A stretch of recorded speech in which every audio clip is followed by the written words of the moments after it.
ಮೆಯ್ಯ ಅಡಗಂ ಕಿರಿಕಿರಿದು ಕೊರೆದು ತಿಂದು ಗೊಟ್ಟಂ ಗುಡಿದು ನೆತ್ತರನ್ ಎಂತುಂ ಇಡಿಂಬರಿಪು ತಣಿದನಿಲ್ಲ ದುಶ್ಯಾಸನಂ. ತನ್ನ ತಮ್ಮ ದುಶ್ಯಾಸನ ದೇಹ ಅಲ್ಲಿ ಬಿದ್ದಿದೆ. ಆ ದೇಹಕ್ಕೆ ಯಾವ ರೀತಿಯ ಹಿಂಸೆ ಆಗ್ತಾ ಇದೆ ಪ್ರಾಣಿ ಪಕ್ಷಿಗಳಿಂದ ಅಂತ ನೋಡಿ. ನಿಜಕಾಯಂ ಕುರುಭೂಮಿಯೊಳ್ ನೆಲೆಸೆ ಗಾಂಧಾರಿಜ ದುರ್ಯೋಧನಾನುಜ ದುಶ್ಯಾಸನ ಭೀಮ ಗದೆಯಂ ಪಂಚತ್ವಮಂ ಪರ್ದಿದೈ.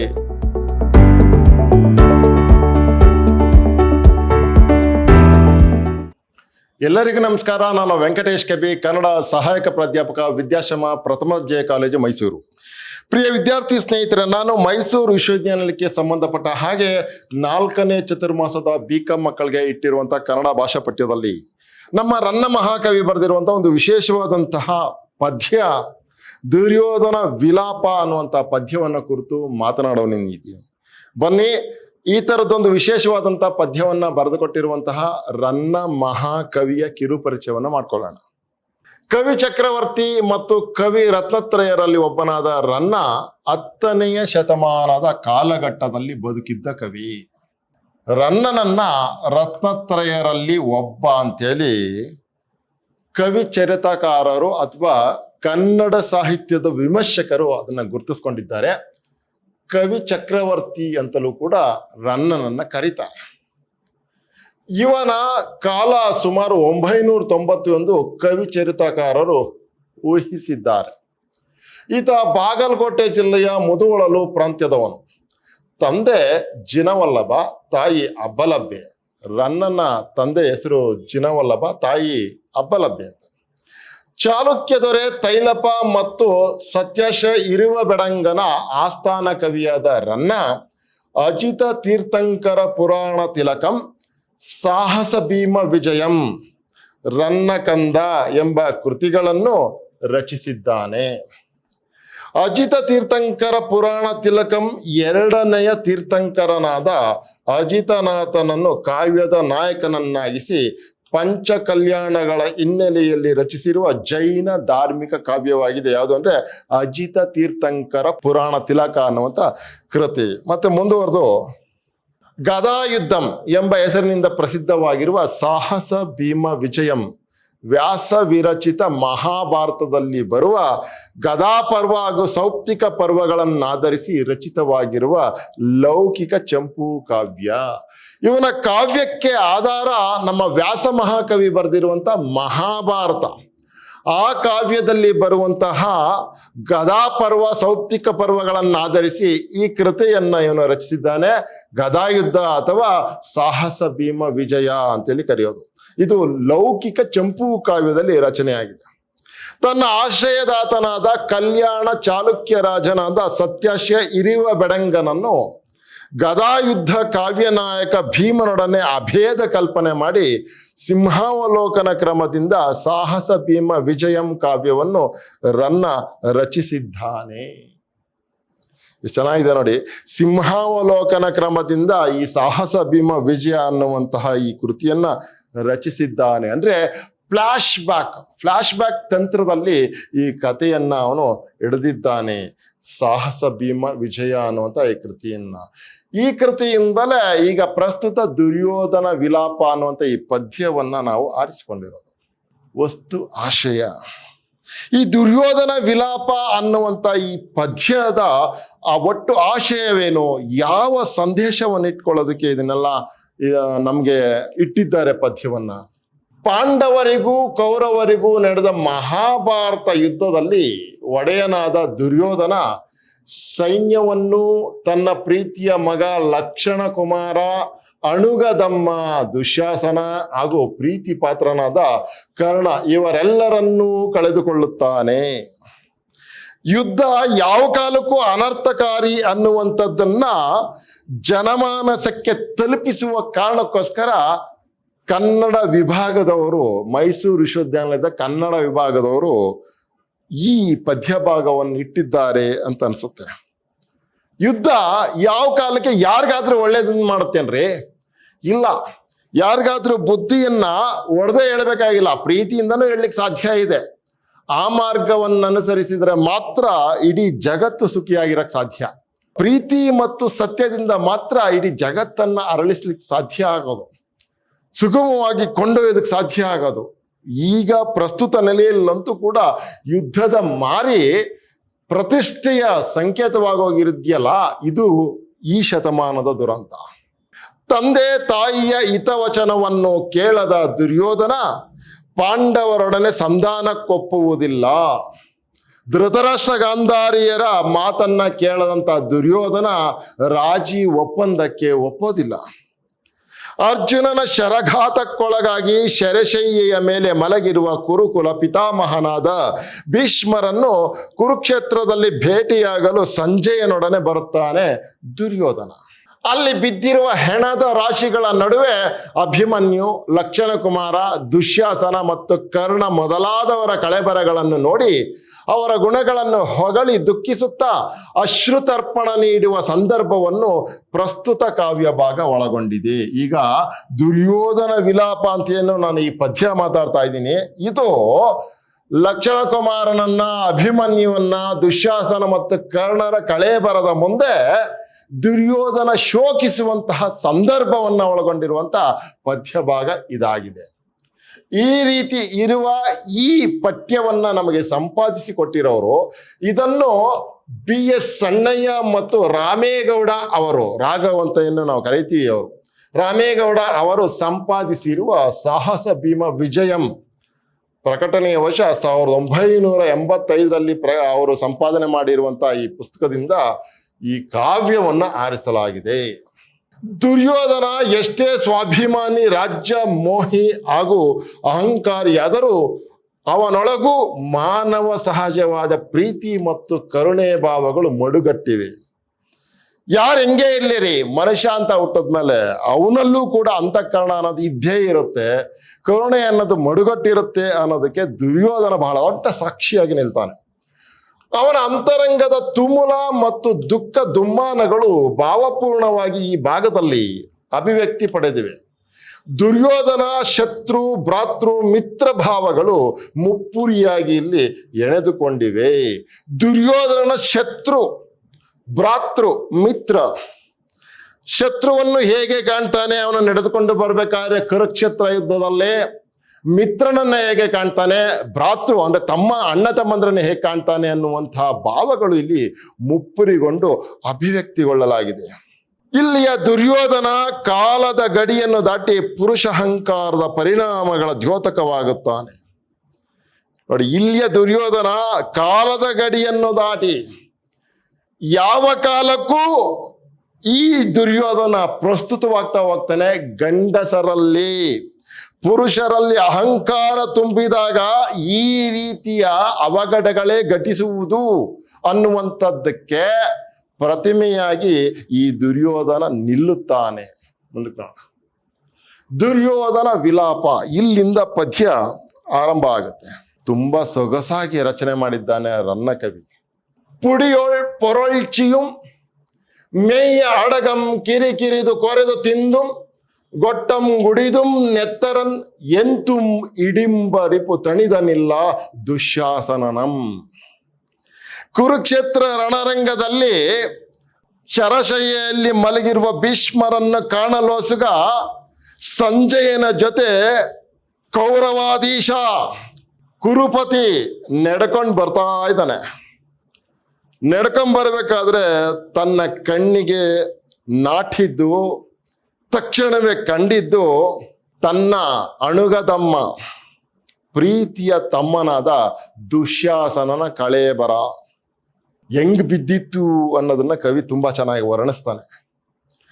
ಪುಡಿಯೊಳ್ ಪೊರಳ್ಚಿಯುಂ, ಪುಡಿಯೊಳ್ ಅಂದ್ರೆ ಧೂಳು ಮಣ್ಣು ಅಂತ, ಪುಡಿಯೊಳ್ ಅಂತಂದ್ರೆ ಪುಡಿ ಹುಡಿ ಧೂಳು. ಆ ಮಣ್ಣಲ್ಲಿ ಅವನ್ನ ಪೊರಳ್ಚಿ ಅಂದ್ರೆ ಒರಳಾಡಿಸಿದ್ರು. ಅದ್ರ ಜೊತೆಗೆ ಮೇಯ್ಯ ಅಡಗಂ, ಮೈಯ ಮಾಂಸವನ್ನು ಕಿರಿದು ಕೊರೆದು ಕಿತ್ತು ಸೀಳಿ ತಿಂದಿದ್ರು. ಕೊರೆದು ತಿಂದು ಅದ್ಯಾರ ಅವನ ಮೈಯ ಅಡಗನ್ನ, ಆ ದುಶ್ಯಾಸನನ ಮೈಯ ಅಡಗನ್ನ ಕಿತ್ತು ಕಿತ್ತು ತಿಂದ್ರೋ, ಯಾರ ಆ ಧೂಳಿನಲ್ಲಿ ಆ ಮಣ್ಣಿನಲ್ಲಿ ಉರುಳಾಸಿದ್ರೋ ನೋಡಿ ಎಷ್ಟು ಚೆನ್ನಾಗಿ ಹೇಳ್ತಾ ಇದ್ದಾನೆ. ಯಾರದು ಗೊತ್ತಾಗುತ್ತೆ. ಕಿರಿದು ಕೊರೆದು ತಿಂದು ಗೊಟ್ಟಂ ಗುಡಿದುಂ ನೆತ್ತರನ್, ಗೊಟ್ಟದಲ್ಲಿ ರಕ್ತವನ್ನ ಕುಡಿಯುವ ರೀತಿಯಲ್ಲಿ ಹೀರಿ ಪೀರಿಯು ತಣಿದನಿಲ್ಲ. ಯಾರು? ಇಡಿಂಬರಿಪು ಅಂದ್ರೆ ಭೀಮ. ಯಾರ ರಕ್ತವನ್ನ? ದುಶ್ಯಾಸನನ ರಕ್ತವನ್ನ. ದುಶ್ಯಾಸನನ ದೇಹವನ್ನ ಧೂಳಿನಲ್ಲಿ ಮಣ್ಣಿನಲ್ಲಿ ಹೊರಳಾಡಿಸಿದ್ದಾಗಿಯೂ, ಅದ್ರ ಜೊತೆಗೆ ಅವನ ಮೈಯ ಅಡಗನ್ನ, ಅವನ ಮೈಯ ಅಡಗು ಅಂದ್ರೆ ಮಾಂಸ ಅಂತ ಅರ್ಥ, ಅವನ ಮೈಯ ಮಾಂಸವನ್ನ ಕಿತ್ತು ಸೀಳಿ ತಿಂದುನು, ಅವನ ಎದೆಯನ್ನ ಬಗೆದು ಗೊಟ್ಟದಲ್ಲಿ, ಈ ಹಸುಗಳಿಗೆ ದನಗಳಿಗೆ ಎಮ್ಮೆಗಳಿಗೆ ಏನಾದ್ರೂ ಆರೋಗ್ಯ ಕೆಟ್ಟರೆ ಈ ಬಿದುರಿನ ಕೊಳವೆಯಲ್ಲಿ ಅದಕ್ಕೆ ಔಷಧಿಯನ್ನು ಒಯ್ತಾರೆ, ಅದನ್ನ ಗೊಟ್ಟ ಅಂತಾರೆ. ಹಂಗೆ ಆ ಗೊಟ್ಟದಲ್ಲಿ ರಕ್ತವನ್ನು ಕುಡಿದ್ಬಿಟ್ಟು ಇನ್ನು ಸಮಾಧಾನ ಆಗಿಲ್ಲ. ಯಾರಿಗೆ? ಭೀಮನಿಗೆ. ಇದನ್ನ ಹೇಳ್ತಾ ಇರೋದು ಸಂಜಯ ದುರ್ಯೋಧನ ಹಿಂಗ್ ನಡ್ಕೊಂಡು ಹೋಗ್ತಾ ಇರ್ಬೇಕಾರೆ, ಅಪ್ಪ ನಿನ್ ತಮ್ಮನ್ನ ಭೀಮ ಈ ಮಣ್ಣಲ್ಲೆಲ್ಲ ಹೊರಳಾಡ್ಸಿದ್ರು, ಈ ಮಾಂಸವನ್ನ ಕಿತ್ ತಿಂದಿದ್ರು, ಗೊಟ್ಟದಲ್ಲಿ ರಕ್ತವನ್ನ ಕುಡಿಯುವ ಹಾಗೆ ಕುಡ್ದಿದ್ರು, ಅವನಿಗೇನ್ ಸಮಾಧಾನ ಇಲ್ವಪ್ಪ ಪುಣ್ಯಾತ್ಮನಿಗೆ, ಈ ತರ ಹಿಂಸೆ ಕೊಟ್ಟನಲ್ಲ ಈ ದೇಹಕ್ಕೆ ಅಂತೇಳಿ ಅವನು ಮಾತಾಡ್ತಾ ಇದ್ದಾಗ, ಭೀಮ ದುಶ್ಯಾಸನನ್ನ ಕೊಂದಿರುವ ರೀತಿಯನ್ನು ಕೇಳಿಸಿಕೊಳ್ಳಲಾರ್ದೆ ದುರ್ಯೋಧನ ಸಂಕಟ ಆಗತ್ತೆ. ಪುಡಿಯೊಳ್ ಪೊರಳ್ಚಿಯುಂ, ಆ ಮಣ್ಣಿನಲ್ಲಿ ಧೂಳಿನಲ್ಲಿ ಹೊರಳಾಡಿಸಿಯೂ ಮೇಯ ಅಡಗ ಮೈಯ ಮಾಂಸವನ್ನ ಕಿರಿದು ಕಿತ್ತು ಕೊರೆದು ಸೀಳಿ ತಿಂದಿದ್ರು, ಗೊಟ್ಟಂ ಗುಡಿದು ನೆತ್ತರನ್, ಗೊಟ್ಟದಲ್ಲಿ ಕುಡಿಯುವ ಹಾಗೆ ನೆತ್ತರನ್ನ, ಆ ದುಶ್ಯಾಸನ ರಕ್ತವನ್ನು ಕುಡಿದಾಗಿಯೂ, ಎಂತುಂ ಆಗಿದ್ದಾಗಿಯೂ ಇಡಿಂಬ ಅನ್ನುವಂತ ರಾಕ್ಷಸನನ್ನ ಕೊಂದು, ಇಡಿಂಬ ರಿಪು ಅಂದ್ರೆ ಶತ್ರು ಅಂತ, ಇಡಿಂಬ ಎನ್ನುವಂತ ರಾಕ್ಷಸನ ಶತ್ರುವಾದ ಅರ್ಥಾತ್ ಭೀಮನಿಗೆ ತಣಿದನಿಲ್ಲ, ಅವನಿಗಿನ್ನು ಸಮಾಧಾನವಿಲ್ಲ, ಸಮಾಧಾನ ಸಿಕ್ಕಿಲ್ಲ. ದುಶ್ಯಾಸನನ್ನ ಹೀಗೆ ಪುಡಿಯಲ್ಲಿ ಪೊರಳ್ಚಿ ಅವನ ಎದೆಯನ್ನ ಸೀಳಿ ರಕ್ತವನ್ನ ಕುಡಿದು ಮಾಂಸವನ್ನ ತಿಂದು ಇಷ್ಟೆಲ್ಲ ಮಾಡಿದ್ರು ಕೂಡ ದುಶ್ಯಾಸನಿಗೆ ಇನ್ನೂ ಭೀಮನಿಗೆ ಸಮಾಧಾನವಿಲ್ಲ ಅಂತ ಮಾತಾಡ್ತಾರೆ. ಪುಡಿಯೊಳ್ ಪೊರಳ್ಚಿಯು ಮೇಯ್ಯ ಅಡಗಂ ಕಿರಿದು ಕೊರೆದು ತಿಂದು ಗೊಟ್ಟಂ ಗುಡಿದು ನೆತ್ತರನ್ ಎಂತುಂ ಇಡಿಂಬರಿಪು ತಣಿದನಿಲ್ಲ ದುಶ್ಯಾಸನನಂ ಅಂತ ಹೇಳ್ತಾರೆ. ಮುಂದಕ್ಕೆ ನೋಡೋಣ. ಎಂದು ಹಂಗಂತ ನಡ್ಕೊಂಬರ್ಬೇಕಾದ್ರೆ ಸಂಜಯ ಹೇಳ್ದ, ಪುಡಿಯೊಳ್ ಪೊರಳ್ಚಿಯು, ನಿನ್ ತಮ್ಮನನ್ನ ಈ ಮಣ್ಣಿನಲ್ಲಿ ಹೊರಳಾಡಿಸಿ ಗೊತ್ತಾ, ರಕ್ತವನ್ನ ಗೊಟ್ಟದಲ್ಲಿ ಕುಡಿಯುವ ಹಾಗೆ ಕುಡಿದು ಮೇಯ ಅಡಗವನ್ನು ಕಿರಿದು ತಿಂದು, ಆದ್ರೂ ಕೂಡ ಅವನಿಗೆ ಸಮಾಧಾನ ಆಗಿಲ್ಲ ಕಣಯ್ಯ ಆ ಭೀಮನಿಗೆ ಅಂತ ತನ್ನ ತಮ್ಮ ಅಂದ್ರೆ ದುರ್ಯೋಧನ ತಮ್ಮನ ಅವಸಾನ ಹೇಗಾಯಿತು ಅನ್ನುವಂಥದ್ದನ್ನ ಸಂಜಯ ಹೇಳುವ ವಿಚಾರವನ್ನ ಕೇಳಿಸಿಕೊಳ್ಳಲಾರದೆ ಎಂದು ಸಂಜಯಂ ಪೇಳೆ ಕೆಳಗಿವಿಗೇಳ್ದು ಉದಾಸೀನ ಮಾಡಿ ಅಲಕ್ಷ್ಯ ಮಾಡಿ, ಅವನು ಹೇಳುವ ಮಾತುಗಳನ್ನ ಕೇಳಿಸಿಕೊಳ್ಳಲಾರದೆ ನೋವಿನಿಂದ ಅಲಕ್ಷ್ಯ ಮಾಡಿ ಆ ಮಾತುಗಳಿಗೆ ಕಿರಿದೆಡೆಯಂಪೋಗೆ ಅಲ್ಲೇ ಸ್ವಲ್ಪ ದೂರಕ್ಕೆ ಹೋಗಿ ಗೊತ್ತಾಯ್ತಾ, ತನ್ನ ತಮ್ಮನ ಕಣ್ಣಂ ಕರ್ದುಂಕುವ ಕಾಗೆಗಳು ಅಲ್ಲೇ ಒಂದ್ ಸ್ವಲ್ಪ ಮುಂದಕ್ಕೆ ಹೋಗಿ ನೋಡ್ತಾನೆ, ತನ್ನ ತಮ್ಮ ದುಶ್ಯಾಸನ ದೇಹ ಅಲ್ಲಿ ಬಿದ್ದಿದೆ, ಆ ದೇಹಕ್ಕೆ ಯಾವ ರೀತಿಯ ಹಿಂಸೆ ಆಗ್ತಾ ಇದೆ ಪ್ರಾಣಿ ಪಕ್ಷಿಗಳಿಂದ ಅಂತ ನೋಡಿ ಹೋಗೆ ತನ್ನ ತಮ್ಮನ ಕಣ್ಣಂ ದುಶ್ಯಾಸನನ ಕಣ್ಣನ್ನ ಕುಟುಕ್ತಾ ಇದ್ದಾವಂತೆ. ಕರ್ದುಂಕುವ ಏನು? ಕಾಗೆಗಳು ದುಶ್ಯಾಸನ ಕಣ್ಣನ್ನ ಕುಟುಕ್ತಾ ಇದ್ದಾವೆ. ಅದ್ರ ಜೊತೆಗೆ ಕರುಳ ಪಿಣಿಲಂ, ಕರುಳ ಸುರುಳಿಯನ್ನ, ಹೊಟ್ಟೆಯಲ್ಲಿರುವಂತ ಕರುಳ ಸುರುಳಿಯನ್ನ ತೆಗೆವ ಪೊರ್ದುಗಳು ಹೊಟ್ಟೆಯಲ್ಲಿರುವಂತಹ ಸುರುಳಿಯಾಗಿರುವಂತಹ ಕರಳುಗಳನ್ನ ಕೀಳ್ತಾ ಇದ್ದಾವೆ. ಯಾವ ಪರ್ದುಗಳು, ಹದ್ದುಗಳು. ಅವ್ರ ಜೊತೆಗೆ ಬರಿಯ ಬಳಸಿಂಗಂ ಬಂದು ಕಾಡುವ ಬಳ್ಳುಗಳು ಬರಿಯ ಅಂತಾನೆ ಪಕ್ಕೆಲುಬಿಗೆ ಬಳಸಿಂಗಂ, ರಕ್ಷಣೆಗೆ ಕವಚವನ್ನ ಹಾಕಿದೆಯಲ್ಲ, ಪಕ್ಕೆಲುಬನ್ನ ತಿನ್ನೋದಕ್ಕೆ ಆ ಪಕ್ಕೆಲುಬನ್ನ ಕೀಳ್ತಾ ಇದ್ದಾವಂತೆ, ಕಾಡ್ತಾ ಇದ್ದಾವಂತೆ. ಕಾಡುವ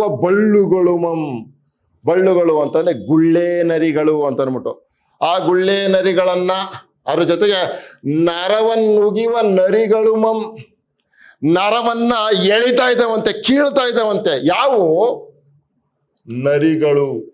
ನರಿಗಳು ಆ ನರಿಗಳನ್ನು. ಅದ್ರ ಜೊತೆಗೆ ಸೆರೆಯಂ ತೆಗೆವ ಸೀಳ್ನಾಯಿಗಳು ಸೆರೆ ಅಂತಂದ್ರೆ ರಕ್ತನಾಳಗಳನ್ನ ಕೀಳ್ತಾ ಇದ್ದಾವಂತೆ. ಯಾವ ಸೀಳ್ನಾಯಿಗಳು ಸೀಳ್ನಾಯಿಗಳು ರಕ್ತನಾಳಗಳನ್ನ ಕೀಳ್ತಾ ಇದ್ದಾವಂತೆ. ಅದಾದ್ಮೇಲೆ ಕೊರಲಂಪತ್ತಿ ಮುರಿವ ಕೋಕಂಗಳು ಕೊರಲಂಪತ್ತಿ, ಕೊರಳನ್ನ ಹತ್ತಿ ಮೆಟ್ಟಿ ಮುರಿವ ತಿನ್ನುವ ಕೋಕಂಗಳು ಕೋಕಂಗ್ ಅಂದ್ರೆ ತೋಳಗಳು ಅಂತ. ಕೋಕಂಗಳು ಪುಡಿಯೊಳ್ ಪೊರಳ್ಚುವ ಪುಲ್ ಮರಳುಗಳು ಪುಡಿಯೊಳ್, ಆ ಧೂಳಿನಲ್ಲಿ ಒರಳಾಡಿಸ್ತಾ ಇರುವಂತಹ ಪುಲ್ ಮರಳುಗಳು, ಪಿಶಾಚಿಗಳನ್ನ.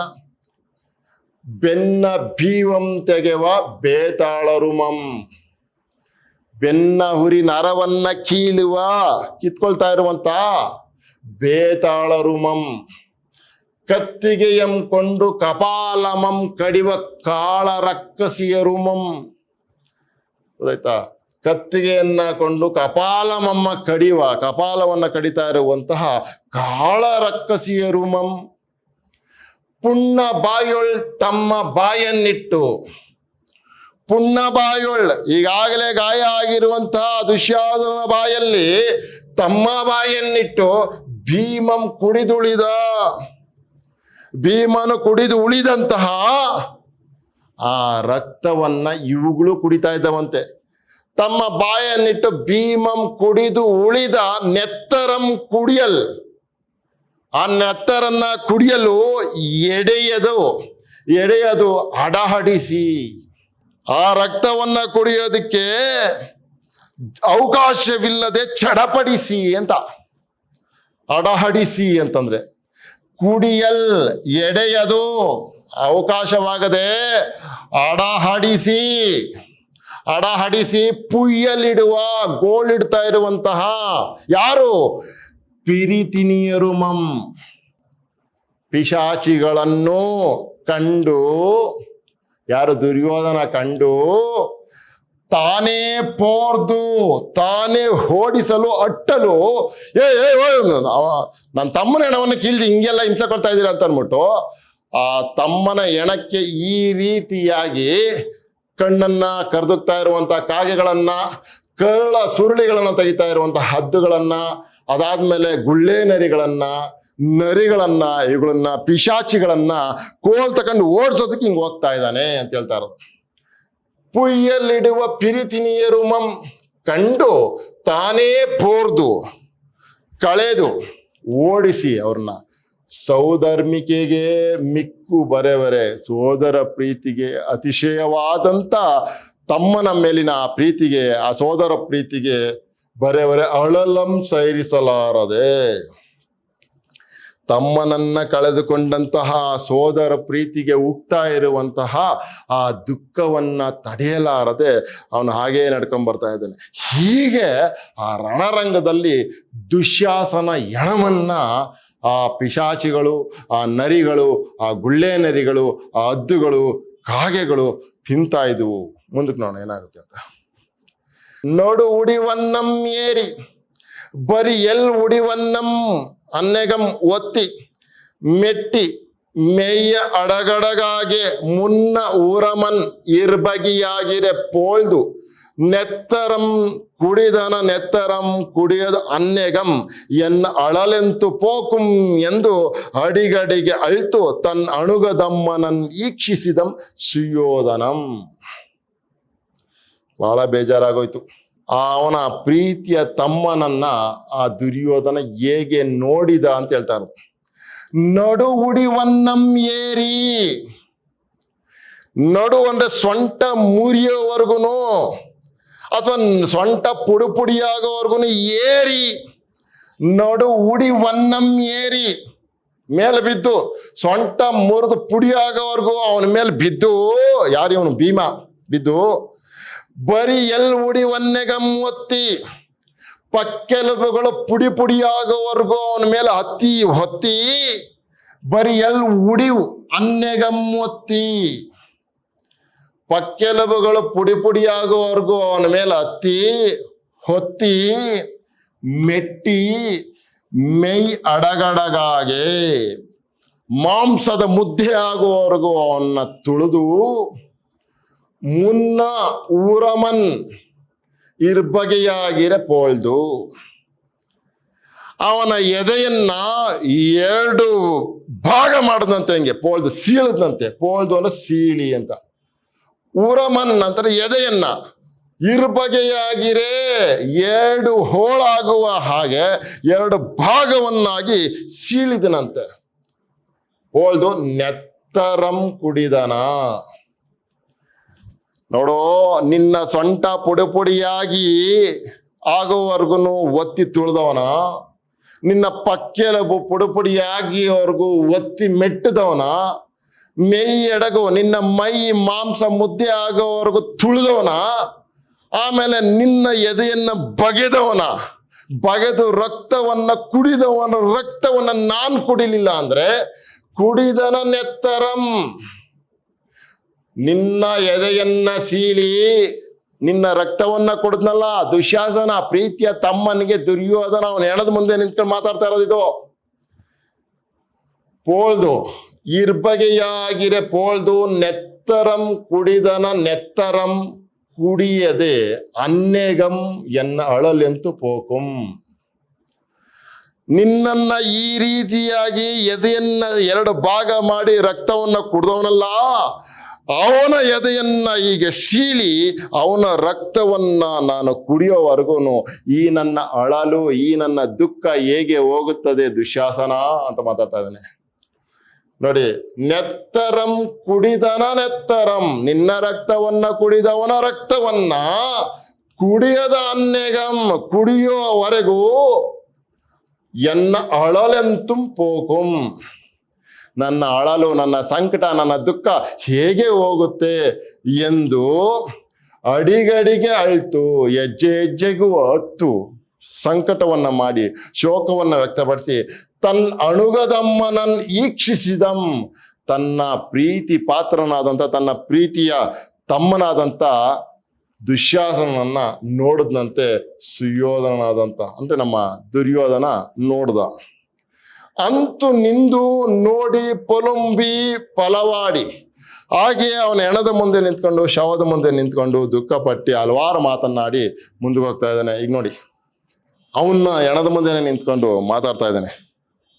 ನಿಜ ಜೀವಂ ಪರಲೋಕದೊಳ್ ನಿಜ ಮಹಾಮಾಂಸಂ ಪಿಶಾಚಾಸ್ಯದೊಳ್ ನಿಜ ರಕ್ತಂ ರಿಪುಕುಕ್ಷಿಯೊಳ್ ನಿಜ ಶಿರಂ ನಕ್ತಂಚರಿ ಹಸ್ತದೊಳ್ ನಿಜ ಕಾಯಂ ಕುರುಭೂಮಿಯೊಳ್ ನೆಲೆಸೆ ಗಾಂಧಾರಿಜ ದುರ್ಯೋಧನಾನುಜ ದುಶ್ಯಾಸನ ಭೀಮಗದೀಂ ಪಂಚತ್ವಮಂ ಪರ್ತಿದೈ ಅಂತ ಹೇಳ್ತಾರೆ. ಅಯ್ಯೋ ದುಶ್ಯಾಸನ, ನೀನು 5 ರೀತಿಯಲ್ಲಿ ಸಾವನ್ನಪ್ಪಿದ್ದೀಯಲ್ಲೋ ಕಂದ ಅಂತನ್ಬಿಟ್ಟು ತನ್ನ ಪ್ರೀತಿಯ ತಮ್ಮನಾದ ದುಶ್ಯಾಸನ ಕಳೆ ಬರದ ಮುಂದೆ ನಿಂತು ಮಾತಾಡ್ತಾನೆ. ಏನು 5 ಥರದಲ್ಲಿ ಇವನು ಸತ್ತಿದ್ದಾನೆ ಅಂತಂದ್ಬಿಟ್ಟು ಹೇಳ್ತಾನೆ, 5 ರೀತಿಯಲ್ಲಿ ಸಾವನ್ನಪ್ಪಿದ್ದಾನೆ ಅಂತಂದ್ಬಿಟ್ಟು ಅವನು ಹೇಳ್ತಾ ಇದ್ದಾನೆ. ನಿಜ ಜೀವಂ ಪರಲೋಕದೊಳ್, ಒಂದು ನಿನ್ನ ಈ ಜೀವ ಇದೆಯಲ್ಲ ಅದು ಪರಲೋಕಕ್ಕೆ ಹೋಗಿದೆ, ಆ ಮೂಲಕ ನೀನು ಸಾವನ್ನಪ್ಪಿದ್ದೀಯ. ನಿಜ ಮಹಾಮಾಂಸಂ ಪಿಶಾಚಾಸ್ಯದೊಳ್, ನಿನ್ನ ಮಾಂಸ, ನಿನ್ನ ದೇಹದ ಮಾಂಸ ಇದೆಯಲ್ಲ ಅದು ನಿನ್ನ ನಿಜ ಮಹಾಮಾಂಸ ಅಂದರೆ ನಿನ್ನ ಶ್ರೇಷ್ಠವಾದ ಮಾಂಸ ಅಂತಲೂ ಆಗುತ್ತೆ, ಅಥವಾ ನಿನ್ನ ಮಾಂಸ ಅಂತ ಆಗಲಿ. ಇಲ್ಲಿ ನಿನ್ನ ಜೀವ ಅನ್ನುವಂಥದ್ದು ಪರಲೋಕದ ಸೇರಿ ಸಾವನ್ನಪ್ಪಿದ್ದೀಯಾ. ನಿನ್ನ ನಿಜ ಮಹಾಮಾಂಸ ಇದೆಯಲ್ಲ, ಅದು ಪಿಶಾಚಾಸ್ಯದೊಳ್, ಪಿಶಾಚಿಗಳ ಬಾಯಲ್ಲಿದೆ, ಪಿಶಾಚಿಗಳ ಕೈಯಲ್ಲಿದೆ, ಪಿಶಾಚಿಗಳ ಮುಖದ ಬಾಯಲ್ಲಿದೆ ಅಂತ ಅರ್ಥ. ಹಾಸ್ಯ ಅಂದ್ರೆ ಮುಖ ಅಂತ. ಅವು ತಿಂತಾ ಇದ್ದಾವೆ, ತಿಂತಾ ಇರೋ ಹಾಸ್ಯ ಅಂತಂದ್ರೆ ಅವುಗಳ ಕೈಯಲ್ಲಿದೆ, ಅವುಗಳ ಬಾಯಲ್ಲಿದೆ ಅನ್ನುವಂಥ ಅರ್ಥದಲ್ಲಿ ಹೇಳ್ತಾ ಇರೋದು. ನಿಜ ಮಹಾಮಾಂಸಂ ಪಿಶಾಚಾಸ್ಯದೊಳ್, ಎರಡು ರೀತಿ ಆಯ್ತು. ನಿಜ ರಕ್ತಂ ರಿಪುಕುಕ್ಷಿಯೊಳ್, ನಿನ್ನ ರಕ್ತ ಇದೆಯಲ್ಲ ಅದು ರಿಪುಕುಕ್ಷಿಯೊಳ್. ರಿಪು ಅಂದ್ರೆ ಶತ್ರುವಿನ ಹೊಟ್ಟೆಯಲ್ಲಿದೆ, ಅರ್ಥಾತ್ ಭೀಮನ ಹೊಟ್ಟೆಯಲ್ಲಿದೆ. ಮೂರಾಯ್ತು. ನಿಜ ಶಿರಂ, ನಿನ್ನ ತಲೆ, ನಿಜ ಶಿರಂ ನಕ್ತಂಚರಿ ಹಸ್ತದೊಳ್, ನಿನ್ನ ಈ ತಲೆ ಇದೆಯಲ್ಲ ಅದು ನಕ್ತಂಚರಿ, ರಾಕ್ಷಸಿಯರ ರಕ್ಕಸಿಯರ ಕೈಯಲ್ಲಿದೆ. ಇನ್ನ ಐದನೇದಾಗಿ ನಿಜ ಕಾಯಂ ಕುರುಭೂಮಿಯೊಳ್ ನೆಲಸೆ, ನಿನ್ನ ಈ ದೇಹ ಅನ್ನುವಂಥದ್ದು ಈ ಕುರುಕ್ಷೇತ್ರ ಭೂಮಿಯಲ್ಲಿದೆ, ನೆಲೆಸೆ ಇದೆ.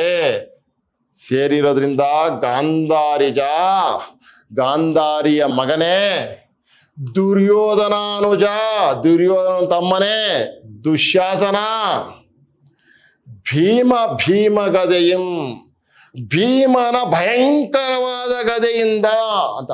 ಭೀಮ ಅಂದ್ರೆ ಮಾಮೂಲಿ ಭೀಮನ ಹೆಸರು. ಭೀಮ ಗದೆಯಂ ಅಂದ್ರೆ ಭೀಮ ಅಂದ್ರೆ ಭಯಂಕರ ಅನ್ನುವಂಥ ಅರ್ಥನೂ ಇದೆ.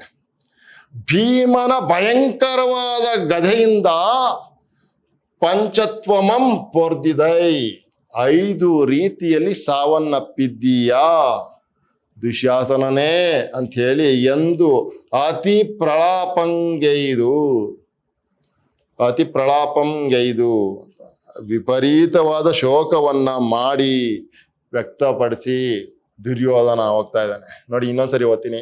ನಿಜ ಜೀವಂ ಪರಲೋಕದೊಳ್, ನಿಜ ಮಹಾಮಾಂಸಂ ಪಿಶಾಚಾಸ್ಯದೊಳ್, ನಿಜ ರಕ್ತಂ ರಿಪುಕುಕ್ಷಿಯೊಳ್, ನಿಜ ಶಿರಂ ನಕ್ತಂಚರಿ ಹಸ್ತದೊಳ್, ನಿಜ ಕಾಯಂ ಕುರುಭೂಮಿಯೊಳ್ ನೆಲಸೆ ಗಾಂಧಾರಿಜ, ದುರ್ಯೋಧನಾನುಜ, ದುಶ್ಯಾಸನ ಭೀಮ ಭೀಮ ಗದೆಯಂ ಪಂಚತ್ವಮಂ ಪರ್ದಿದೈ. ದುರ್ಯೋಧನ ಅನುಜ, ದುಶ್ಯಾಸನ, ಭೀಮ ಭೀಮ ಗದೆಯಂ ಪಂಚತ್ವಮಂ ಪರ್ದಿದೈ. ನೀನು ಈ ರೀತಿಯಾಗಿ 5 ರೀತಿಯಲ್ಲಿ ಸಾವನ್ನಪ್ಪಿದೀಯ ದುಶ್ಯಾಸನನೇ ಅಂತೇಳಿ ತುಂಬಾ ದುಃಖದಿಂದ ಅದನ್ನು ಹೇಳ್ತಾ ಇದ್ದಾನೆ.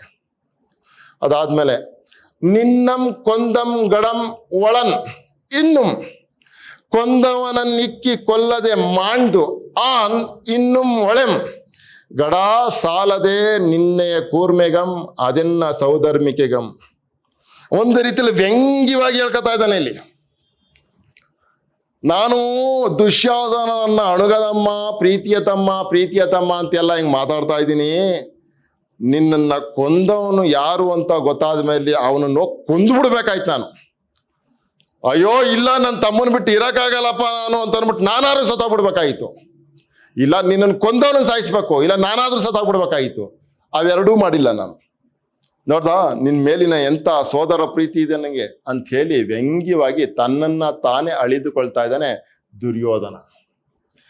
ನಿನ್ನಂ ಕೊಂದಂ ಗಡಂ ಒಳನ್, ಒಳನ್ ಅಂದ್ರೆ ಇನ್ನು ಇದ್ದಾನೆ ಅಂತ. ನಿನ್ನನ್ನ ಅರೇ ದುಶ್ಯಾಸನ, ನಿನ್ನನ್ನ ಕೊಂದವನು ಗಡ, ಅಯ್ಯೋ ಲೇ ಇದ್ದಾನೆ ಕಣ, ಇನ್ನೂ ಗೆಳೆಯ, ಸ್ನೇಹಿತ, ಅಣ್ಣ ತಮ್ಮ ಅನ್ನೋ ಅರ್ಥದಲ್ಲಿ ಈ ಗಡ ಅನ್ನುವಂಥ ಶಬ್ದವನ್ನು ಬಳಸ್ತಾರೆ ಹಳಗನ್ನಡದಲ್ಲಿ. ನಿನ್ನಂ ಕೊಂದಂ ಗಡಂ ಒಳನ್, ಇನ್ನು ಇದ್ದಾನೆ ಅವನು. ಕೊಂದವನನ್ನು ಇಕ್ಕಿ ಕೊಲ್ಲದೆ ಮಾಂಡು, ನಿನ್ನನ್ನ ಕೊಂದವನನ್ನ ಇಕ್ಕಿ ಹೋರಾಟ ಮಾಡಿ ಕೊಲ್ಲದೆ ಮಾಂಡು ಬಿಟ್ಟು ಆನ್ ಇನ್ನು ಮೊಳೆಂ, ನಾನು ಇನ್ನೂ ಬದುಕಿದ್ದೀನಿ. ಗಡ ಸಾಲದೆ, ಲೋ ಅಣ್ಣ ಇದು ಸಾಲಲ್ವಾ? ಏನಕ್ಕೆ? ನಿನ್ನೆಯ ಕೂರ್ಮೆಗಂ, ನೀನು ನನ್ನ ಮೇಲೆ ತೋರಿಸ್ತಾ ಇದ್ದಂಥ ಪ್ರೀತಿಗೆ, ಆಮೇಲೆ ಅದಕ್ಕೆ ನೀನು ತೋರಿಸಿದ ಆ ಪ್ರೀತಿಗೆ ನಾನು ತೋರಿಸ್ತಾ ಇರೋ ಅದೆನ್ನ ಸೌಧರ್ಮಿಕೆಗಂ, ನಾನು ನಿನ್ ಮೇಲೆ ಇಟ್ಟಿರುವಂತ ಸೋದರ ಪ್ರೀತಿಗೆ ಇದು ಸಾಕಾಗಲ್ವಾ ನಾನು ನಡೆದುಕೊಳ್ತಾ ಇರುವಂತ ರೀತಿ? ನಿಜವಾಗ್ಲೂ ನನಗೆ ನಿನ್ನ ಮೇಲೆ ಸೋದರ ಪ್ರೇಮ ಇದ್ದಿದ್ರೆ ನಿನ್ನ ಕೊಂದವನನ್ನ ಕೊಂದು ಬಿಡಬೇಕಾಗಿತ್ತು, ಇಲ್ಲ ಅಂದ್ರೆ ನಾನೇ ಪ್ರಾಣವನ್ನು ಕಳ್ಕೋಬೇಕಾಗಿತ್ತು. ಆ ರೀತಿಯಲ್ಲಿ ಅವನು ಮಾತಾಡ್ತಾ ಇದ್ದಾನೆ. ನಿನ್ನಂ ಕೊಂದಂ ಗಡಂ ಒಳನ್, ಇನ್ನು ಕೊಂದವನನ್ ಇಕ್ಕಿ ಕೊಲ್ಲದೆ ಮಾಂಡು ಬಿಟ್ಟು ಆನ್ ಇನ್ನುಂ ಒಳೆಂ, ಗಡ ಸಾಲದೆ ನಿನ್ನೆಯ ಕೂರ್ಮೆಗಂ. ನೀನು ನನ್ನ ಮೇಲೆ ತೋರಿಸ್ತಾ ಇದ್ದ, ನೀನು ನನ್ನ ಮೇಲೆ ಇಟ್ಕೊಂಡಿದ್ದಂಥ ಪ್ರೀತಿಗೆ, ಸೋದರ ವಾತ್ಸಲ್ಯಕ್ಕೆ, ಅದನ್ನ ಸೋದರ್ಮಿಕೆಗಂ, ನಾನು ನಿನ್ನ ಮೇಲೆ ಇಟ್ಟುಕೊಂಡಿರುವಂಥ ಸೋದರ ಪ್ರೇಮಕ್ಕೆ ಇಷ್ಟು ಸಾಕ್ಷಿಯಾಗಿ ಕಾಣಲ್ವಾ, ತೋರಲ್ವಾ ಅಂಥೇಳಿ ವ್ಯಂಗ್ಯವಾಗಿ ತನ್ನನ್ನೇ ತಾನು ಹಳಿದುಕೊಳ್ತಾ ಇದ್ದಾನೆ ದುರ್ಯೋಧನ. ಮುಂದಕ್ಕೆ ನೋಡೋಣ. ಜನನಿ ಸ್ತನ್ಯಮನ್ನುಂಡೆ ನಾಂ ಬಳಿಕೆ ನೀಂ ಸೋಮಾಮೃತಂ ದಿವ್ಯ ಭೋಜನಂ ಎಂಬ ಇಂತುವನ್ ಉಂಡೆ ನಾಂ ಬಳಿಕ ನೀಂ ಬಾಲತ್ವದಿಂದ ಎಲ್ಲಿಯೂ ವಿನಿಯೋಲ್ಲಂಘನ ಮಾಡುವುದಿಲ್ಲ. ಮರಣಕ್ಕೆ ಎನ್ನಿಂದೆ ನಿಮ್ ಮುಂಚಿದೈ ಮೊನೆಯೊಳ್ ಸೂಳ್ ತಡಮಾಯಿತು ಇದೊಂದೆಡೆಯೊಳಂ ಆ ವತ್ಸ ದುಶ್ಯಾಸನ. ತಮ್ಮನ ಮೇರು ಗುಣಗಳನ್ನ ಕೊಂಡಾಡ್ತಾ ಇದ್ದಾನೆ. ಬಹಳ ದುಃಖ ಆಗೋಗಿದೆ ದುರ್ಯೋಧನನಿಗೆ. ಜನನಿ ಸ್ತನ್ಯಮನ್ ಉಂಡೆನಾಂ, ತಾಯಿಯ ಎದೆ ಹಾಲನ್ನ ಮೊದಲುಗೊಂಡು ಎಲ್ಲ ಒಳ್ಳೊಳ್ಳೆ ತಿಂಡಿ ಪದಾರ್ಥ ಪಾನೀಯಗಳೆಲ್ಲವೂ ನಮ್ಮ ಅಣ್ಣಂಗಿರ್ಲಿ ಅಂತ ಕೊಡ್ತಾ ಇದ್ದೆ ನೀನು. ತಾಯಿ ಎದೆ ಹಾಲನ್ನು ಮೊದಲು ನಾನೇ ಕೊಡ್ದೆ, ಹಿರಿಯಣ್ಣ ನಾನು. ಜನನಿ ಸ್ತನ್ಯಮನ್ ಉಂಡೆನಾಂ, ನಾನು ತಾಯಿಯ ಎದೆ ಹಾಲನ್ನ ಕುಡಿದ ಬಳಿಕ ನೀನು ಕೊಡ್ತದ್ದು. ಅಂದ್ರೆ ಮೊದಲನೇ ಪ್ರಾಶಸ್ತ್ಯ, ಮೊದಲನೇ ಆದ್ಯತ್ಯ ಅಣ್ಣನಿಗೆ ಅಂತ ಬಿಡ್ತಿದ್ದೆ ನೀನು. ಮತ್ತು ಹಾಗೇನೆ ನಾನು ಮೊದಲನೇ ಪ್ರಾಶಸ್ತ್ಯವನ್ನು ತೆಗೆದುಕೋತಾ ಇದ್ದೆ. ಇಲ್ಲಿ ಸಾವು ಒಂದಾಗ ನಾನೇ ಮೊದಲು ಹೋಗ್ಬೇಕಾಯ್ತು, ನೀನು ಹೋಗ್ಬಿಟ್ಟಲ್ಲ ಇಲ್ಲಿ ಅಂತ ಮಾತಾಡ್ತಾರೆ. ಜನನಿ ಸ್ತನ್ಯಮನ್ ಉಂಡೆ ನಾಂ ಬಳಿಕೆ ನೀಂ ಸೋಮಾಮೃತಂ ದಿವ್ಯ ಭೋಜನಂ ಇಂತುಮನ್ ಉಂಡೆನಾಂ, ದಿವ್ಯ ಭೋಜನಂ ಎಂಬ ಇಂತುವನ್ ಉಂಡೆನಾಂ. ಸೋಮಾಮೃತ ಆಗಿರ್ಲಿ, ದಿವ್ಯ ಭೋಜನ ಆಗಿರ್ಲಿ, ಇವೆಲ್ಲವನ್ನು ಕೂಡ ಈ ರೀತಿಯಾಗಿ ಮೊದಲು ನಾನು ಉಪಯೋಗಿಸ್ತೆ, ನಾನು ಬಳಸ್ತೆ. ಇಂತುವನ್ ಎಂಬ ಈ ರೀತಿಯಾದವುಗಳನ್ನು ಮೊದಲು ನಾನು ಬಳಸಿದೆ, ನಾನು ಅದರ ಉಪಯೋಗವನ್ನು ಪಡ್ಕೊಂಡೆ. ಇಂತುವನ್ ಉಂಡೆ ನಾಂ, ಮೊದಲು ನಾನು ತಿಂದೆ, ನಾನು ಬಳಸ್ಕೊಂಡೆ, ನಾನು ಕುಡ್ದೆ. ಬಳಿಕ ನೀಂ, ಆಮೇಲೆ ನೀನು. ಬಾಲತ್ವದಿಂದ ಎಲ್ಲಿಯೂ, ಚಿಕ್ಕ ವಯಸ್ಸಿನಿಂದ ಇಲ್ಲಿಯವರೆಗೂ ಕೂಡ ಎಲ್ಲಿಯೂ ವಿನಿಯೋಲ್ಲಂಘನ ಮಾಡುವುದಿಲ್ಲ. ಈ ವಿನಯವನ್ನ ನೀನು ಉಲ್ಲಂಘನೆ ಮಾಡಿರಲಿಲ್ಲ.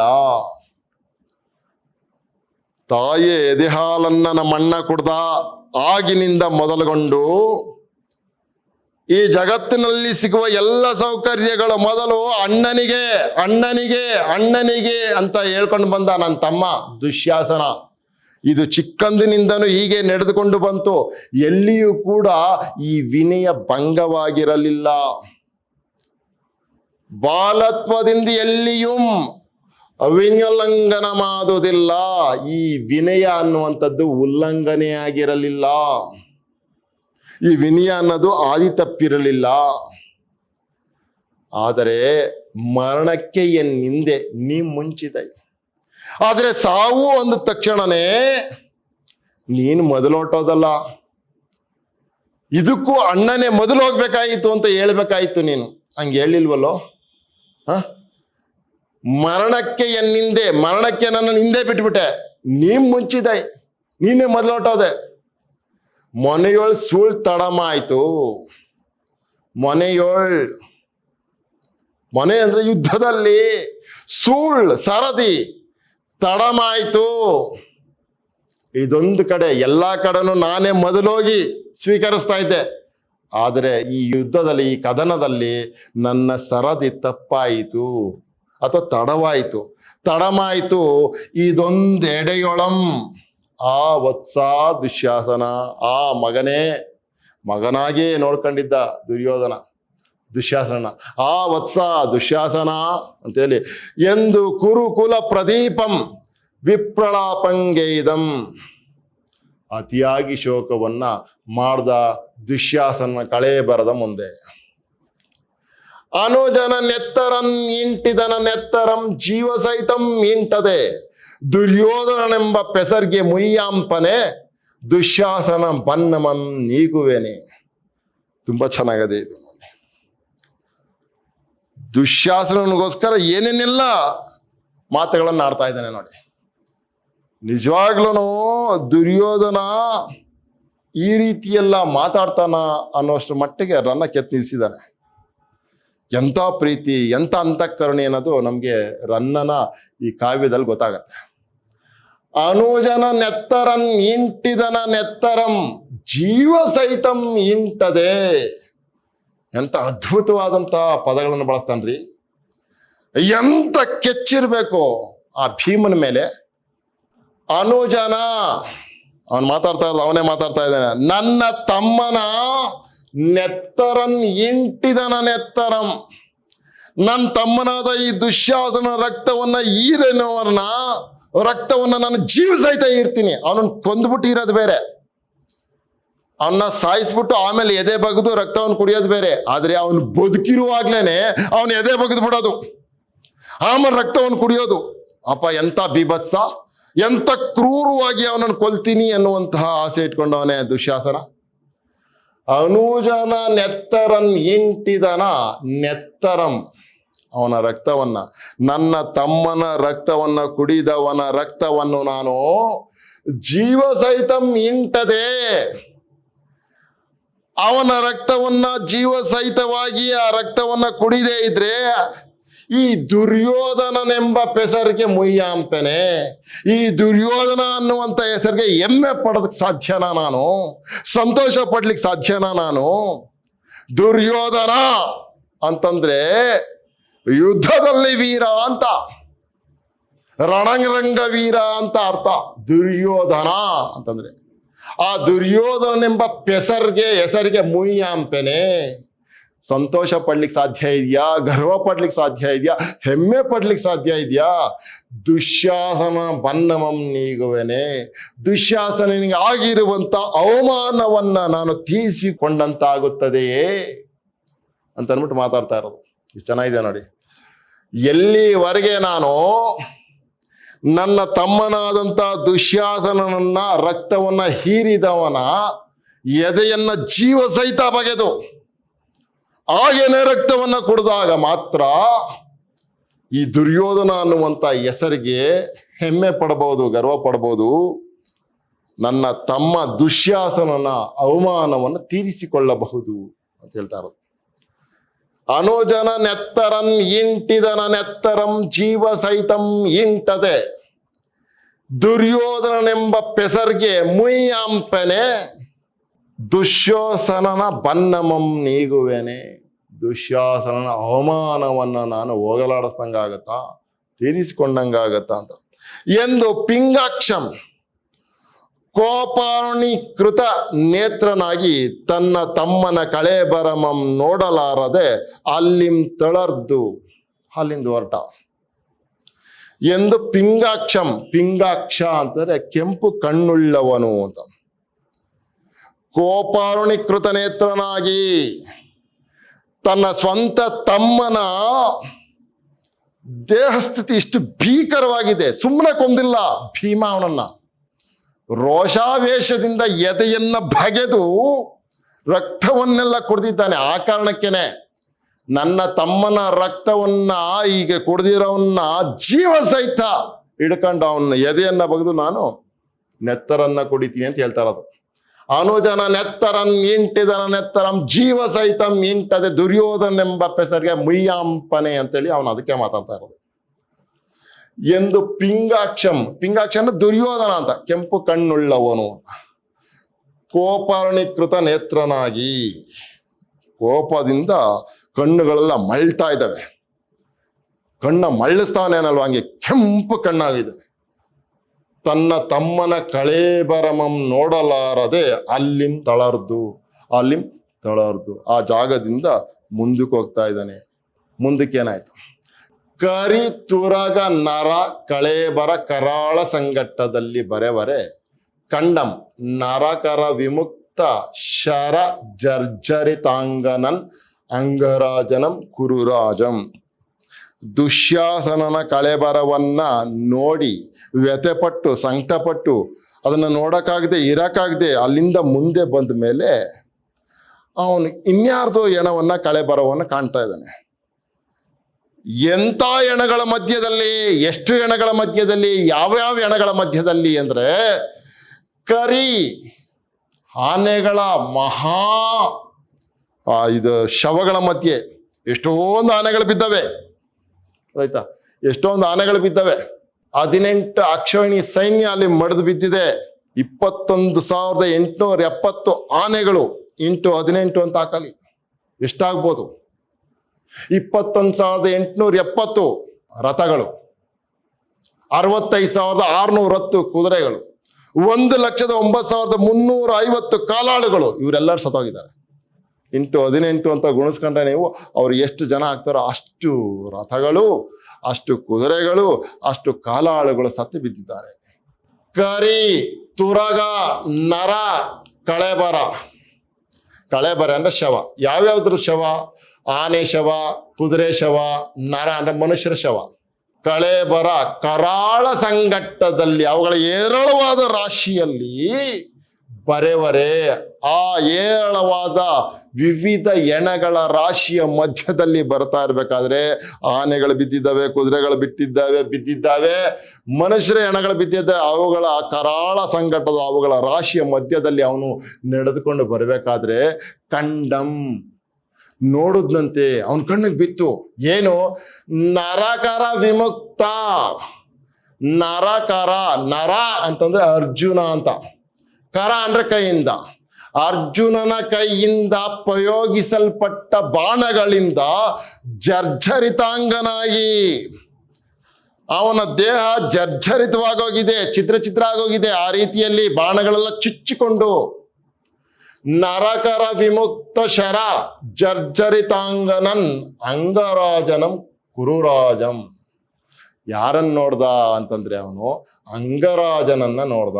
ಅಂಗರಾಜನಾದ ಕರ್ಣನನ್ನ ಕುರುಪತಿ ನೋಡ್ದ. ಯಾರ ಅವನನ್ನ ಬಾಣ ಬಿಟ್ಟು ಕೊಂದಿರೋದು ಅಂದ್ರೆ ಅರ್ಜುನ. ನರಕರ ವಿಮುಕ್ತ. ಅರ್ಜುನ ಪ್ರಯೋಗಿಸಲ್ಪಟ್ಟ, ಅರ್ಜುನ ಬಿಟ್ಟ ಅನ್ನುವಂಥ ಅರ್ಥ. ಏನು? ಶರ, ಬಾಣ, ಬಾಣಗಳಿಂದ ಜರ್ಜರಿತ ಆಗಿದ್ದಾನೆ ಅವನ ದೇಹ, ಅಂಗ. ಅರ್ಜುನ ಬಿಟ್ಟ ಬಾಣಗಳಿಂದ ಕರ್ಣನ ದೇಹ ಜರ್ಜರಿತವಾಗೋಗಿದೆ. ಗೊತ್ತಾಯ್ತಾ? ಸೀಳೋಗಿದೆ, ಕಿತ್ತೋಗಿದೆ. ಜರ್ಜರಿತಾಂಗನ್ ಅಂಗರಾಜನಂ ಶರ ಜರ್ಜರಿತಾಂಗನನ್ ಅಂಗರಾಜನಂ. ಅಂಗರಾಜನಾದಂತಹ ಅರ್ಥಾತ್ ಕರ್ಣನನ್ನ ಕುರುಪತಿ ನೋಡಿದ. ಕುರುಪತಿಯಾದಂತಹ ದುರ್ಯೋಧನ ನೋಡ್ದ. ಬಹಳ ದುಃಖ ಆಗೋಯ್ತು. ಈಗ ದುಶ್ಯಾಸನ ನೋಡ್ದಾಗ್ಲೂ ಅಷ್ಟು ದುಃಖ ಆಗಿಲ್ಲ. ಆಯ್ತಾ? ಯಾರನ್ನ ನೋಡಿದಾಗ್ಲೂ ಅಷ್ಟು ದುಃಖ ಆಗಿಲ್ಲ. ಈಗ ತುಂಬಾ ದುಃಖ ಆಗೋಯ್ತು. ಆಗಳ್ಳದಂ ಸಂಜಯಂ ಕಂಡು, ಅಯ್ಯಯ್ಯೋ ಏನಪ್ಪ, ಈಗ ತುಂಬಾ ಕ್ಲೋಸ್ ಫ್ರೆಂಡ್ ಆಗಿರುವಂತ ಕರ್ಣ ಸತ್ತೋಗಿರೋದನ್ನ ನೋಡಿದಾಗ ಇವನ್ ತಡ್ಕೊಳಕ್ಕಾಗಲ್ಲ ಅನ್ನಿಸ್ತದೆ. ಇವನ್ಗೆ ಎಷ್ಟು ದುಃಖ ಆಗ್ಬೋದು ಅಂತ ಅನ್ಬಿಟ್ಟು ಸಂಜಯ ಅನ್ಕೋತಾ ಇದ್ದಾನೆ. ಆಗಳ್ಳದಂ ಸಂಜಯಂ ಕಂಡು ಗಂಡ್ಯಸ್ಯೋಪರಿ ಸ್ಫೋಟಕಂ ಎಂಬಂತೆ ನಿಜ ಪ್ರಿಯ ತನುಜಾನುಜರ ಶೋಕದಿಂ ಇಹ್ವಳಿಕೃತನಪ್ಪ ಭೂತಳೇಶ್ವರಂಗೆ ನಿಜ ಪ್ರಿಯ ಸಕನಪ್ಪ ಕರ್ಣನ ದರ್ಶನದಿಂ ದುಃಖ ಮರುಕಳಿಸುಗುಂ ಎಂದು ಮನದೊಳೆ ಬಗೆದಿರಿ. ಅಯ್ಯಯ್ಯೋ, ಗೊತ್ತಾಯ್ತಾ? ಯಾರ್ಯಾರನ್ನ ನೋಡಿ ಈಗಾಗ್ಲೇ ದುಃಖ ಆಗೋಗಿದೆ ಅವನಿಗೆ. ನಿಜ ಪ್ರಿಯ ತನುಜಾನುಜರ ಶೋಕದಿಂ, ನಿಜಾನುಜರ, ಗೊತ್ತಾಯ್ತಾ? ಪ್ರಿಯ, ನಿಜ ಪ್ರಿಯ ತನುಜಾನುಜರ. ಈ ದುಶ್ಯಾಸನ ಇವರ ಮೊದಲಾದವರ ದೇಹದ ಕಳೆಬರವನ್ನ ನೋಡಿ ಅವರನ್ನ ಕಂಡು ಶೋಕದಿಂ ವಿಹ್ವಳೀಕೃತನಪ್ಪ, ಶೋಕದಿಂದ ದುಃಖಿತನಾಗಿದ್ದಾನೆ.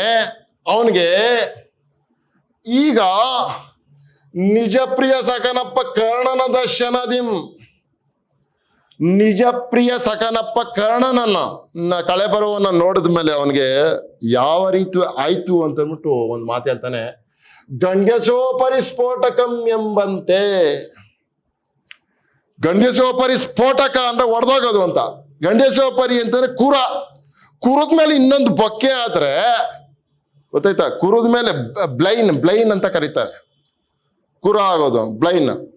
ಕುರದ ಮೇಲೆ ಒಂದು ಕುರ ಆಗಿ ಅದು ಒಡೆದೋದ್ರೆ ಎಷ್ಟು ನೋವಾಗುತ್ತೋ ಅಷ್ಟು ನೋವಾಗ್ತಾ ಇದೆ ಇವನಿಗೆ. ಆಗಳದಂ ಸಂಜಯಂ ಕಂಡು ಗಂಡ್ಯಸೋಪರಿ ಸ್ಫೋಟಕಂ ಎಂಬಂತೆ ನಿಜ ಪ್ರಿಯ ತನುಜಾನುಜರ ಶೋಕದಿಂ. ಆಯ್ತಾ, ತನ್ನ ಅಣ್ಣ ತಮ್ಮಂದಿರ ಸಾವಿನಿಂದ ತುಂಬಾ ದುಃಖಿತನಾಗಿರುವಂತಹ ಸಂದರ್ಭದಲ್ಲಿ ವಿಹಳೀಕೃತನಪ್ಪ ದುಃಖಿತನಾಗಿರುವಂತಹ ಭೂತಳೇಶ್ವರಂಗೆ ಅಂದ್ರೆ ನಮ್ಮ ಕುರುಪತಿಗೆ ದುರ್ಯೋಧನನಿಗೆ ನಿಜ ಪ್ರಿಯ ಸಖನಪ್ಪ, ನಿಜ ಪ್ರಿಯ ಆಯ್ತಾ, ಕ್ಲೋಸ್ ಫ್ರೆಂಡ್ ಆಗಿರುವಂತಹ, ಆಮೇಲೆ ನಿಜವಾದ ಗೆಳೆಯ ಅವನು ಆಗಿರುವಂತಹ ಕರ್ಣನ ದರ್ಶನದಿಂ, ಕರ್ಣನ ಸತ್ತು ಬಿದ್ದಿರುವಂತಹ ಕರ್ಣನ ದರ್ಶನದಿಂದ ದುಃಖ ಮರುಕೊಳಿಸುಗುಂ ಎಂದು. ಅಯ್ಯಯ್ಯೋ ಈಗ ಮತ್ತಷ್ಟು ಹೆಚ್ಚಾಗುತ್ತೆ ನನ್ನ ಯಜಮಾನನಾದಂಥ ಕುರುಪತಿಗೆ ಅಂತ ಅಂದ್ಬಿಟ್ಟು ಸಂಜಯ ಈ ಮಾತುಗಳನ್ನು ಮಾತಾಡ್ಕೋತಾ ಇದ್ದಾನೆ. ಭೂತಳೇಶ್ವರಂಗೆ ನಿಜ ಪ್ರಿಯ ಸಖನಪ್ಪ ಕರ್ಣನ ದರ್ಶನದಿಂ ದುಃಖ ಮರುಕೊಳಿಸುಗುಂ, ಮತ್ತೆ ಹೆಚ್ಚಾಗುತ್ತೆ ದುಃಖ ಅಂತೇಳಿ ಕೊಳಿಸುಗುಂ ಎಂದು ಮನದೊಳೆ ಬಗೆದಿರೆ, ಹಾಗಂತೇಳಿ ಮನಸ್ಸಿನಲ್ಲೇ ಅಂದ್ಕೋತಾ ಇದ್ದಾನೆ ಅಂತ ಹೇಳ್ತಾರೆ. ಪ್ರಿಯ ವಿದ್ಯಾರ್ಥಿಗಳ, ಇಲ್ಲಿಗಿರ್ಲಿ ಮುಂದಿನ ಭಾಗದಲ್ಲಿ ಕರ್ಣನ ಕಳೆ ಬರವನ್ನ ಕಂಡಂತಹ ದುರ್ಯೋಧನನ ಮನಸ್ಥಿತಿ ಯಾವ ರೀತಿ ಇದೆ, ಯಾವ ವಿಷಯಗಳನ್ನೆಲ್ಲ ಅವನ ಹೆಣದ ಮುಂದೆ ನಿಂತ್ಕೊಂಡು ದುರ್ಯೋಧನ ನೆನಪು ಮಾಡ್ಕೊಳ್ತಾನೆ, ಯಾವ ರೀತಿಯ ಸಂಕಟವನ್ನ ಪಡ್ತಾನೆ ಅನ್ನುವಂಥ ವಿಚಾರವನ್ನ ಮುಂದಿನ ಭಾಗದಲ್ಲಿ ನಾನು ಮಾತಾಡ್ತೀನಿ. ಎಲ್ಲರಿಗೂ ಒಳ್ಳೆಯದಾಗ್ಲಿ, ಮತ್ತೆ ಸಿಗೋಣ, ನಮಸ್ಕಾರ.